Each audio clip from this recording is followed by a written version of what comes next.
¿Cómo están, jóvenes estudiantes? Mi nombre es Carlos Castañeda Peralta y en esta oportunidad vamos a hablar acerca del costumbrismo. Es una parte interesante dentro de la literatura peruana. Empecemos entonces. Hablemos un poco del contexto. En este periodo se inicia, este periodo se inicia con el establecimiento de la República. Terminada la gesta de la independencia, la transición del sistema virreinal al sistema republicano no es fácil. Generó una inestabilidad política y militar. Eso se representa, pues, jóvenes en sucesivos e interminables enfrentamientos entre caudillos militares que solo crearon caos e incertidumbre en la sociedad limeña. La zozobra se agudiza con la Confederación Perú-Boliviana que existió desde 1836 hasta 1839. Los autores son testigos también de la etapa de la Restauración, que va desde 1839 hasta 1844, y del primer gobierno de Ramón Castilla, que esto es de 1845 a 1851, junto a los militares y el clero conviven dos grupos, la aristocracia y la clase media. A diferencia de los aristócratas que eran conservadores, la clase media incipiente era democrática y también liberal. Así, el costumbrismo tuvo como escenario los enfrentamientos de dos proyectos diferentes, pertenecientes a dos grupos de clases sociales disímiles, que pugnaban por el poder gubernamental y cultural del país. Esto es a grandes rasgos lo que sucedía en el Perú en ese momento. Ahora bien, la definición, nosotros vamos a decir que el costumbrismo es la primera corriente literaria de la literatura de la República, que describe costumbres y tipos limeños con un aliento satírico y burlón. ¿Qué características presenta? Bueno, apogeo a la realidad inmediata, percibe sus estratos epidérmicos, capacidad descriptiva de tipos y costumbres, tono realista y panfletario, pero también hacen crítica de las costumbres con el fin de corregirlas, usan principalmente el teatro y el periodismo. Las especies más sobresalientes de esta época será la comedia, el artículo de costumbres y la poesía satírica, y obviamente poseen aptitudes moralizantes. Si también queremos mencionar aquí a los precursores, tenemos que tener siempre en cuenta que son dos, Juan del Valle y Caviedes, con la famosísima obra Diente del Parnaso, y José Joaquín Larriba, con la obra El Fusilico del General Flores, ¿ya? Ahora, acá también hay otras características, ¿verdad? Obsesión enjuiciadora, se muestran costumbres, su medio de expresión es el teatro y el periodismo, como habíamos mencionado, y dentro del teatro siempre se prefiere la comedia, ¿no? Vertientes. Dos vertientes presenta el costumbrismo. La primera es el anticriollismo, que manifiesta una orientación antirrepublicana, de posición aristócrata y de gusto anticriollo. El máximo representante aquí es Felipe Pardo y Aliaga, ¿ya? Pero también tenemos la vertiente del criollismo, que es todo lo contrario al anterior, ¿no? Esta es de orientación republicana y liberal, representa la posición de la clase media de gusto criollo, popular, nacional y local. Su máximo exponente es Manuel Asensio Segura, que es considerado padre del teatro nacional, por cierto. Bueno, de Pardo y Aliaga, ¿qué podríamos decir? Nace en Lima en 1806, es de una familia aristócrata, eh, fue un conservador, ¿no? Viajó a España, tuvo una formación académica y cultural europea, eh, fue un activo político bajo la bandera de los conservadores, se dedicó al periodismo político y literario, tiene un periódico, ¿no?, que se llama El Espejo de mi Tierra, donde critica lo criollo y lo popular limeño. Eh, Como ya hemos mencionado anteriormente, las características de él será pues que es anticriollo, de gusto conservador, ¿no? Es un defensor de la colonia, es decir, es un antirrepublicano. Las obras, en lírica tenemos La Jeta del Guerrero, Corrida de Toros, Constitución Política. En las comedias, Frutos de la Educación, Don Leocadio o El Aniversario de Ayacucho, Una huérfana en Chorrillos. Sin embargo, la obra por la que se recuerda está dentro de los artículos de costumbres.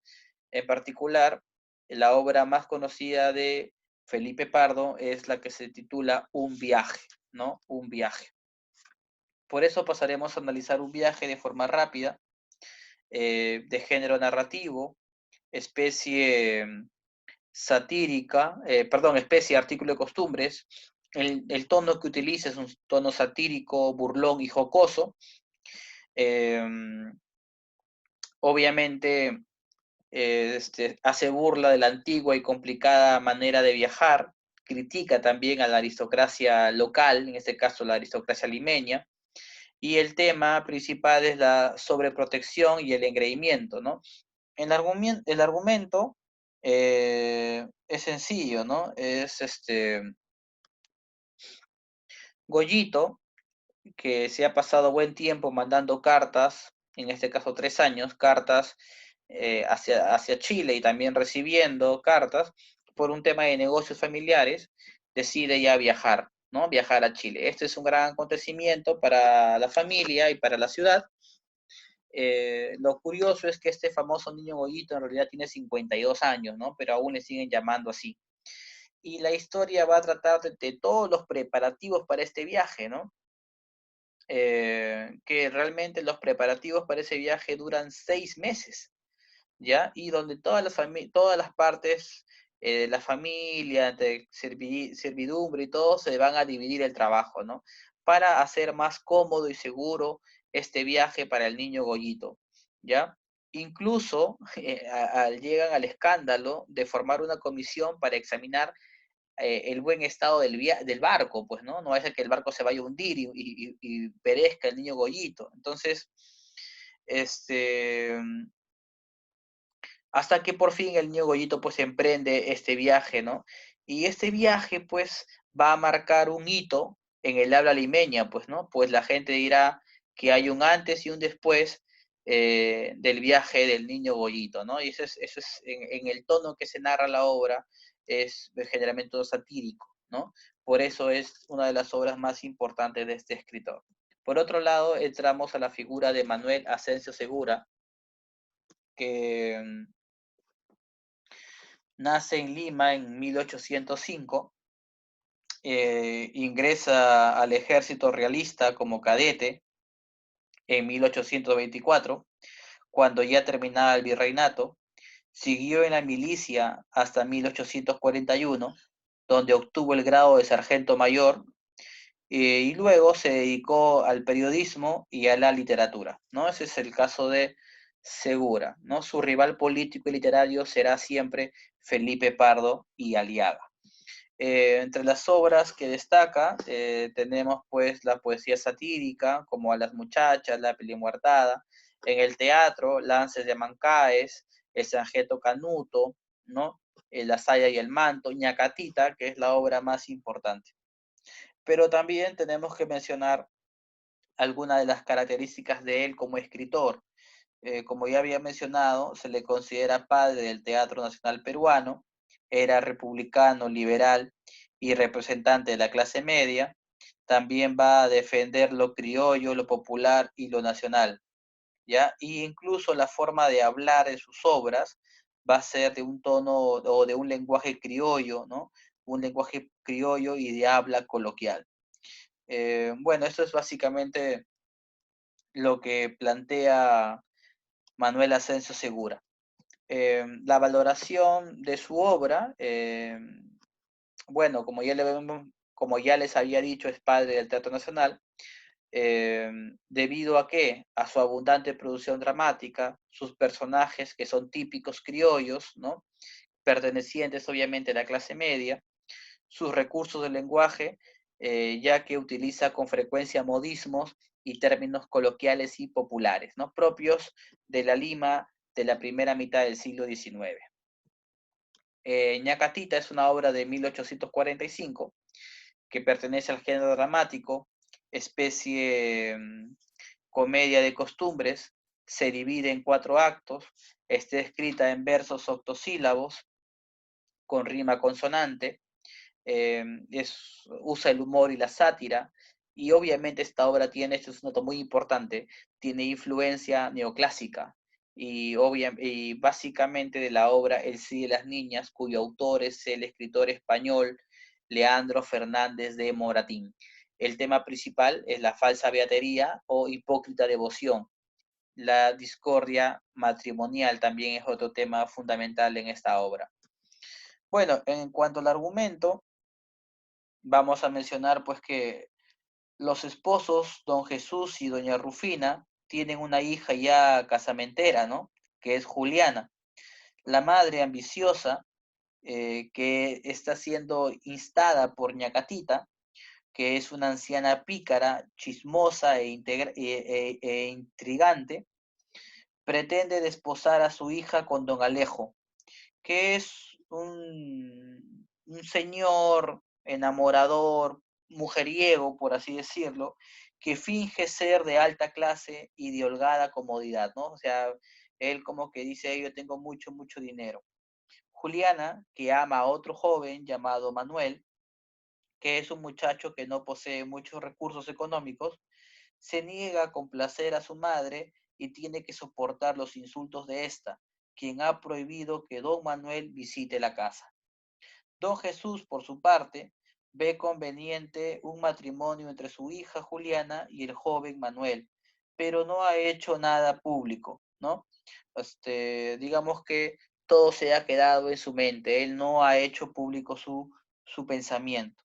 Manuel busca conversar con don Jesús, pero este no le responde y pasa de largo, ofuscado por la cólera que le produjo una discusión con su esposa. Manuel interpreta el hecho como evidencia de que don Jesús también está en contra de su matrimonio, ¿no? O de su futuro matrimonio con Juliana, y queda contrariado, yo diría que hasta preocupado, ¿no? Ya Catita le aconseja a Manuel que huya de la casa con Juliana y este consciente, ¿no? Le parece que es correcto. Por su parte, doña Rufina ha pedido el divorcio y ha decidido abandonar la casa a las 7 de la noche.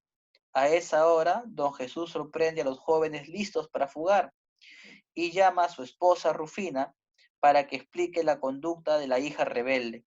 Se inicia una nueva altercación cuando de pronto los dos criados aparecen llevando las maletas de Rufina.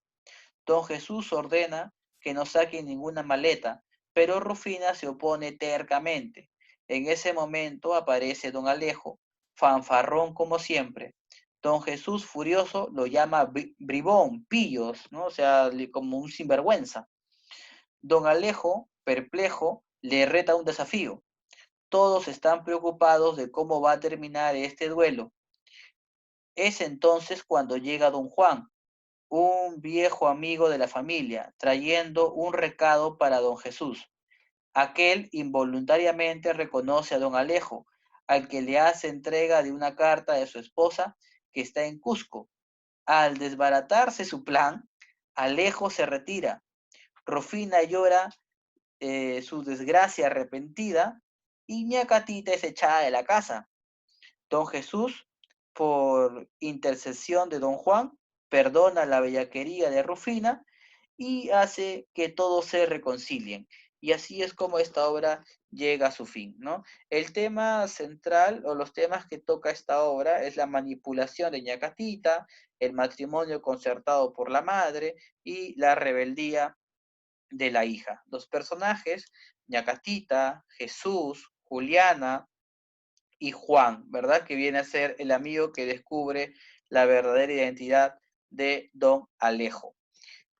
Bueno, acá tenemos algunos ejercicios. La primera pregunta nos dice, indique la alternativa que complete adecuadamente el siguiente enunciado. La literatura costumbrista peruana evidencia una obsesión enjuiciadoras sobre la sociedad. Por ello, ¿cuál sería pertinente? Por ello, presenta a través de sus obras una actitud moralizante, porque la idea no solamente era en esta época enjuiciar la sociedad, sino también intentar cambiarla a partir de las ideas de las normas morales, ¿no? La 1, obviamente la clave es la A, ¿no? La actitud moralizante evidencia una obsesión enjuiciadora sobre la ciudad, pretendiendo con ello dar una visión correcta de la vida y la realidad que critica. Segunda pregunta. Marca la alternativa que contiene la afirmación correcta en relación a las o a la obra de Manuel Asensio Segura, ¿no?